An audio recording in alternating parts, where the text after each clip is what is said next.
Cloak मी channel पर आपका स्वागत है। आज हम राजस्थान के भौतिक स्वरूपों से संबंधित कुछ क्वेश्चन हल करेंगे जो पिछले कुछ एग्जामों में आए हुए हैं। तो देखेंगे सबसे पहला क्वेश्चन, राजस्थान के किस भौतिक क्षेत्र में मुकुंदरा की पहाड़ियाँ स्थित है। तो राजस्थान के किस भौतिक क्षेत्र में मुकुंदरा की पहाड़ियाँ स्थित है? मुकुंदरा की पहाड़ियाँ कहाँ पाई जाती है? कोटा झालावाड़ में। तो ये कोटा झालावाड़ कहाँ आएगा? हाड़ौती पठार में। तो इसमें आ जाएगा हाड़ौती का पठार। तो जो ये मुकुंदरा की पहाड़ियाँ हैं इसको बाघ संरक्षण क्षेत्र घोषित किया गया है, जो राज्य का तीसरा राष्ट्रीय उद्यान एवं टाइगर रिजर्व घोषित किया गया है। अगला है, सिरोही क्षेत्र की पहाड़ियों को स्थानीय भाषा में क्या कहा जाता है? तो सिरोही क्षेत्र में जो इस पहाड़ियाँ पाई जाती हैं, जो अरावली का हिस्सा है, उसको कहा जाता है स्थानीय भाषा में भाकर। तो इसमें आ जाएगा भाकर। अगला क्वेश्चन है, बांसवाड़ा और डूंगरपुर के मध्य के भूभाग को किस नाम से जाना जाता है?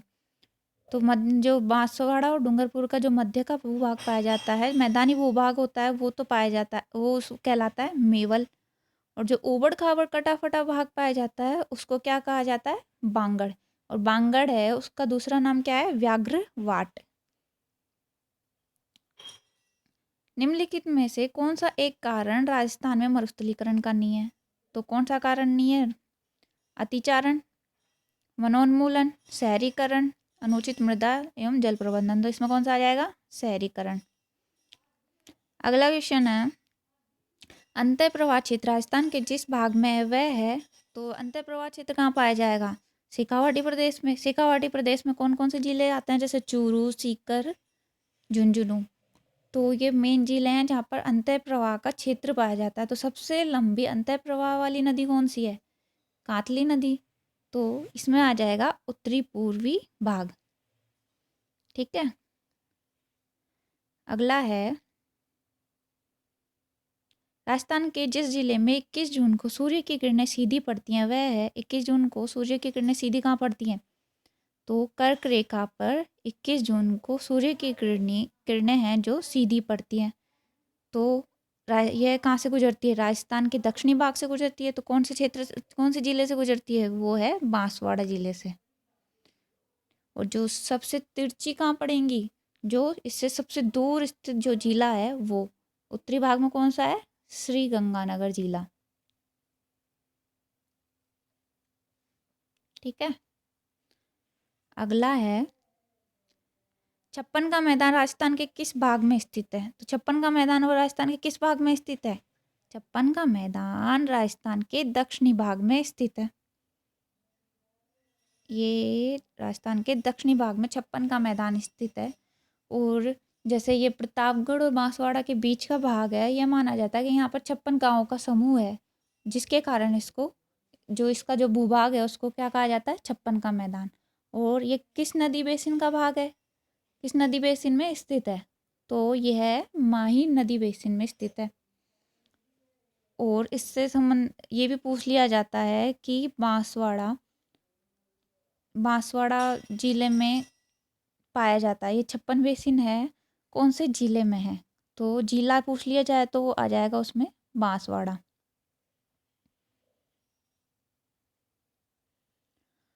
अगला है, संरचनात्मक दृष्टि से राजस्थान के भौतिक स्वरूप भारत के निम्नलिखित में से किन उच्चावच प्रदेशों का हिस्सा है? तो किन उच्चावच प्रदेशों का हिस्सा है ये? उत्तरी वृहत मैदान और प्रायद्वीपीय पठार। ठीक है, ये सही आएगा। अगला है, निम्नलिखित में से कौन सा पठार अरावली पर्वत से संबंध नहीं है?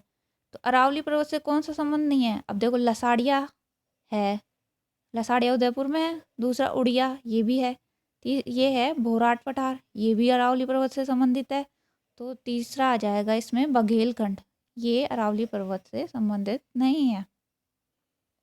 अगला है, पश्चिमी मरुस्थल राजस्थान के लगभग जितने क्षेत्र को घेरे हुए है वह कितना है? वो आ जाएगा 60% से अधिक। अगला है, सापेक्षिक दृष्टि से राजस्थान के निम्न भू आकृतिक प्रदेशों का भाग जो अस्पष्ट अधर प्रवाह का क्षेत्र है। तो अस्पष्ट अधर प्रवाह का क्षेत्र कौन सा है? हमने पढ़ा था कि जो दक्षिणी पूर्वी भाग में जो नदियां हैं वो वितरिकाओं के रूप में बहती हैं, तो वो अस्पष्ट अधर प्रवाह के क्षेत्र में आती हैं और उनके ऊपर अनेक सिंचाई परियोजनाएं बनाई गई हैं जो सिंचाई के लिए बहुत महत्वपूर्ण है। तो इसमें सही आंसर आ जाएगा दक्षिणी पूर्वी। अगला है साप निम्नलिखित कथनों पर विचार कीजिए। पहला है अरावली मरुस्थल के पूर्ववर्ती विस्तार को रोकता है। अरावली मरुस्थल के पूर्ववर्ती विस्तार को रोकता है। दूसरा है राजस्थान की सभी नदियों का उद्गम अरावली से है। ये गलत है क्योंकि सभी नदियों का उद्गम क्या अरावली से नहीं है। तीसरा है राजस्थान में वर्षा का वितरण प्रारूप अरावली से प्रभावित नहीं होता है। नहीं होता है, ये नहीं, अरावली से ये प्रभावित होता है। चौथा है अरावली प्रदेश धात्विक खनिजों में समृद्ध है। तो धात्विक खनिजों में अरावली प्रदेश है ये समृद्ध है। तो इसमें पहला है जो अरावली मरुस्थल के पूर्ववर्ती विस्तार को रोकता है, क्योंकि अरावली पर्वत है जो दक्षिण पश्चिम से उत्तर पूर्व की ओर फैला हुआ है, तो यह मरुस्थल के पूर्ववर्ती विस्तार को रोकता है। और यह जो वर्षा के वितरण प्रारूप को भी प्रभावित करता है। तो इसमें सही आंसर आ जाएगा 1 और 4 सही है। अगला है शेखावाटी क्षेत्र में स्थानीय भाषा में कुएं को क्या कहते हैं। तो शेखावाटी क्षेत्र में स्थानीय भाषा में कुएं को क्या कहते हैं जोहड़। अगला है राजस्थान में स्थित थार मरुस्थल में कौन सा बालू का स्तूप का प्रकार नहीं है। तो पैराबोलिक पड़ा है, तारा पड़ा है, बरखान पड़ा है, घोराउड़ नहीं है। अगला है निम्न में से राजस्थान में कौन सा क्षेत्र बालू का स्तूप मुक्त है।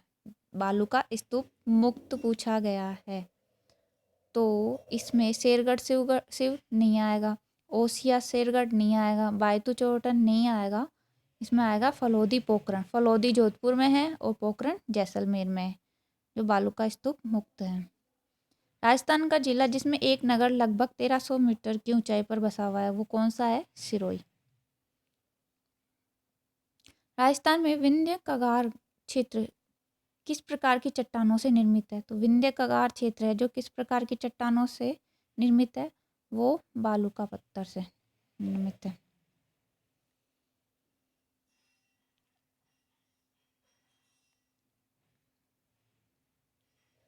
अगला है गोरवाड़ प्रदेश राजस्थान के किस वृत्त भू आकृतिक विभाग का भाग है। गोडवाड़ प्रदेश किस वृत्त भू आकृतिक विभाग का भाग है। तो गोडवाड़ किसका है पूर्ववर्ती मैदान, पश्चिमी शुष्क प्रदेश, हाड़ौती पठार, गग्गर प्रदेश। तो ये किसका भाग है पश्चिमी शुष्क प्रदेश का भाग है। किसका भाग है पश्चिमी शुष्क प्रदेश का भाग है। जो लूनी बेसिन है उसको गोडवाड़ प्रदेश के रूप में जाना जाता है। अगला है राजस्थान के किस क्षेत्र में पीडमांट मैदान स्थित है। तो राजस्थान के किस क्षेत्र में पीडमांट मैदान स्थित है। पहला उत्तर पूर्व, दूसरा पूर्वी मैदानी प्रदेश, तीसरा दक्षिण और चौथा है दक्षिण मैदानी प्रदेश। तो इसमें क्या आ जाएगा पूर्वी मैदानी प्रदेश। अगला है राज्य में डेक्कन ट्रेप की सेल समूह विद्यमान है, तो कहाँ पर पाई जाती है डेक्कन ट्रेप के डूंगरपुर, उदयपुर, नागौर, जोधपुर। तीसरा है कोटा झालावाड़, चौथा है चित्तौड़गढ़ भीलवाड़ा। तो इसमें सही आंसर आ जाएगा झालावाड़ कोटा। ठीक है, डेक्कन ट्रेप है जो दक्षिण पूर्वी भाग में स्थित है, जो कोटा और झालावाड़ और मेवाड़ के कुछ भागों में फैली हुई है। अगला है मालानी आग्नेय शैल समूह के कारण क्या पनपा है। क्या पनपा है मकराना संगमरमर, कोटा स्टोन, सीकर पाइराइट और चौथा है जालोर ग्रेनाइट। तो इसमें क्या पनपा है जालोर ग्रेनाइट। जालोर में ग्रेनाइट उद्योग फैला हुआ है और ग्रेनाइट सिटी भी कहा जाता है। ग्रेनाइट सिटी के नाम से ये फेमस है। अगला है प्रतापगढ़ किस क्षेत्र का भाग है? तो प्रतापगढ़ किस क्षेत्र का भाग है? ये प्रतापगढ़ है कांठल के मैदान का भाग। कांठल के मैदान का भाग है जो माई नदी के कांठे या किनारे पर स्थित प्रतापगढ़ का भूभाग कांठल कहलाता है। अगला है राजस्थान की धरातल ये स्वरूपों के संबंध में कौन सा गलत है? तो कौन सा गलत है? पहला है अरावली विश्व की प्राचीनतम वलित पर्वत श्रेणी, सही है। उत्तर पूर्वी मैदान सिंधु नदी द्वारा निर्मित, ये गलत है। उत्तर पूर्वी मैदान है जो गंगा यमुना नदियों के द्वारा निर्मित है। तीसरा है पश्चिमी बालू का मैदान 33 सागर का अवशेष है, ये भी सही है। दक्षिणी पूर्वी पठार गोंडवाना लैंड का विस्तारित भाग है, ये भी सही है। और इसमें गलत कौन सा आ जाएगा? दूसरा। आगे है राजस्थान राज्य में न्यूनतम ग्रीष्मकालीन तापमान आलेखित किया जाने वाला भाग है। न्यूनतम ग्रीष्मकालीन तापमान कहाँ आलेखित किया जाता है? सबसे न्यूनतम ग्रीष्मकालीन तापमान तो वो आ जाएगा दक्षिणी पश्चिमी भाग में। अगला है सीफ है। सीफ क्या है? सीफ अनुदैर्ध्य बालू का स्तूप, अनुप्रस्थ बालू का स्तूप, पैराबोलिक बालू का स्तूप, स्क्रब कापिस बालू का स्तूप। तो इसमें आ जाएगा अनुदैर्ध्य बालू का स्तूप। अगला है राजस्थान के भौतिक स्वरूप के संबंध में कौन सा कथन सत्य है? दिए गए कूटों का प्रयोग कर सही उत्तर चुनिए। कौन सा कथन सत्य है? हाड़ौती पठार पश्चिमोत्तर में मुख्य सीमा भ्रंश द्वारा सीमांकित है। दूसरा है पश्चिमी रेतीले मैदान का 41.50% क्षेत्र बालू का स्तूप मुक्त प्रदेश है। संरचनात्मक दृष्टि से राजस्थान के भौतिक स्वरूप भारत के उत्तरी वृत्त मैदान और प्रायद्वीपीय पठार का हिस्सा है। अरावली वर्तमान में अवशिष्ट पर्वतों के रूप में उपलब्ध है। तो इसमें देखो पश्चिमी रेतीले मैदान का 41.50% क्षेत्र है जो बालू का स्तूप मुक्त है। और संरचनात्मक दृष्टि से राजस्थान के भौतिक स्वरूप उत्तरी वृत्त मैदान प्रायद्वीपीय पठार का हिस्सा है, ये भी सही है। और अरावली है जो वर्तमान में अवशिष्ट पर्वतों के रूप में है, ये भी सही है। तो गलत कौन सा हो जाएगा? ये वाला गलत है। बाकी के 2, 3, 4 ये सही है। तो इसमें आ जाएगा तीसरा। अगला क्वेश्चन है पश्चिमी राजस्थान के रेतीले मैदान का कितना प्रतिशत क्षेत्र बालू का स्तूप मुक्त है? तो बालू का स्तूप मुक्त क्षेत्र कितना है? 41.5%। धन्यवाद।